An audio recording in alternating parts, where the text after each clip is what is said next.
Pastor, the CDC has issued guidelines for places of worship. They include providing virtual services, finding other ways to take donations besides passing the plate, designating a staff member to monitor COVID-19 developments, picking somebody, because, of course, if it's everybody's job, it's nobody's job.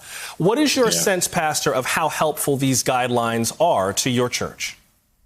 I think the guidelines are helpful to all churches. It gives us a way to determine how we begin to either open or gradually we reopen. I know in New York, they have not really allowed gatherings beyond 10 persons, which really impacts most congregations in the city. So that means that the guidelines that have been issued have been about how do we protect our communities? How do we protect our congregants? How do we protect the people who could be drastically impacted by this? But Josh, at the end of the day, I think many of us who've been paying attention to the president know that this is based out of political expediency. This is not out of some deep concern for people's religious or spiritual well-being. When the president sees the decline in his numbers among white evangelicals and white Catholics, he had to do something to try to galvanize that part of the base. And so I'm not really moved that the president is spiritually or religiously moved, but I do know that he's doing what he views as politically expedient.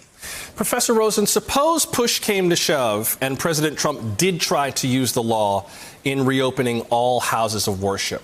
What does the First Amendment actually say about that? My understanding of the First Amendment is that any restrictions on speech have to be content neutral, so you can't treat mosques differently than synagogues, differently than churches, and that the government does indeed have the power to regulate the time, place, and manner in which protected speech takes place. Do I have that right?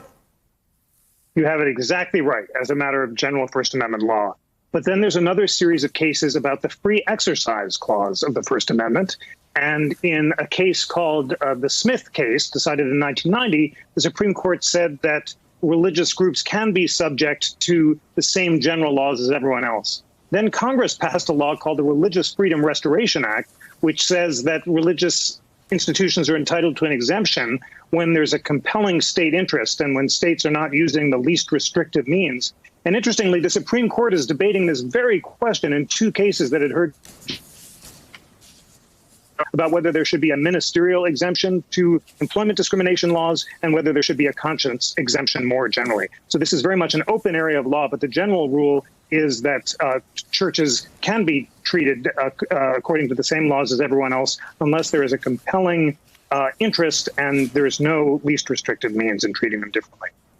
Pastor Walrond, for people who say, I need to go back to church in person, in the sanctuary, I've waited long enough, it means too much to me, I need to go back to church as a place and not just as a place in my heart. What would you say to them? Well, I've been saying, and I think I, like many pastors, would want to be in the sanctuary. I think we miss corporate worship. We miss the fellowship. We miss the community that is formed in these various places of worship. But at the same time, I also value the lives of those people who I serve as a pastor to. And so for me, although there are persons who want to be in the building, I think wanting to be in the building ought not cost the potential cost of your life. And so I'm constantly reminding people, and if you take people who are at high risk, for example, Josh, I suffer from a immunodeficiency disease in which I don't have antibodies really. So that means for me, I'm the highest of the high risk. So I have to be mindful of myself. And so it is not a selfish decision, but I think persons who feel compelled to be in the building, just to be in the building without being mindful of those who may be suffering at risk is kind of selfish on some level. So I've had numerous conversations and I've had to remind people that health and the well-being of the people of our community is first. And we can worship God digitally, we can worship God virtually, we can fellowship virtually, but the one thing we have to be mindful of is the well-being of our members. Last quick question, Pastor. What are you praying for these days? What's your prayer life been like? What's your prayer life been like lately?